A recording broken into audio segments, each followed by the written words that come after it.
Bonjour à tous, bienvenue sur ma chaîne. Aujourd'hui, je vous présente une spécialité corse qui est une tarte paysanne, mais en fait, c'est un gâteau. Et on va voir de suite les ingrédients pour cette recette. Donc, il va vous falloir 4 œufs, 100 g de sucre, 110 g de farine, 25 g de fécule de maïs, 4 g de levure chimique, un zeste de citron, une pincée de sel, ainsi que pour le glaçage de chocolat et de vermicelle multicolore. Alors, dans un récipient, je vais venir casser mes œufs ainsi que rajouter le sucre et la pincée de sel. Je vais venir fouetter le tout grâce à mon fouet électrique. Bien fouetter pour avoir un mélange vraiment homogène. Voilà, donc je vais transvaser dans un saladier plus grand. Et là, je vais tamiser la farine ainsi que la fécule de maïs.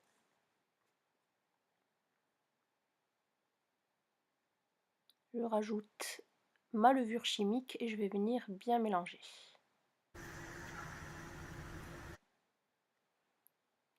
Dans un moule beurré et fariné, je viens y incorporer la préparation que je vais mettre au four à 180 degrés pendant environ 30 minutes. Voilà, donc la génoise est prête, on va la laisser refroidir avant de la découper. Donc je vais venir la découper avec un gros couteau à larges dents. Et je vais faire attention en fait de ne pas casser la génoise. Je protège aussi par la même occasion mon plan de travail. Voilà. Hop, je viens y incorporer la crème pâtissière. Voilà, je vais bien étaler. Donc ce gâteau est en général utilisé en fait lors d'anniversaires en Corse. Voilà, mais moi j'adore le manger au goûter et franchement c'est vraiment super bon et assez léger.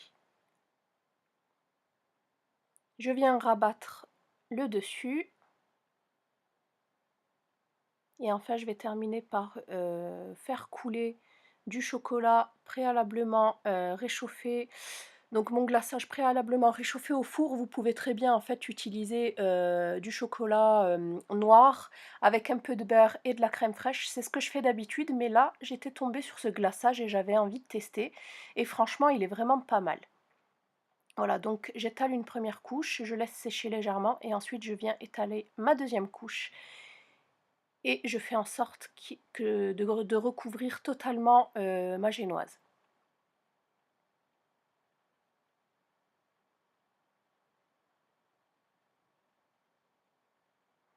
Et enfin, je viens incorporer les petites vermicelles colorées.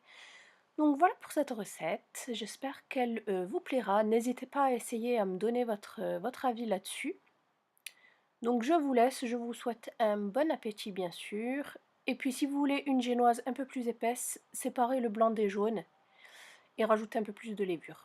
Voilà, bon appétit et à bientôt sur ma chaîne. Bye.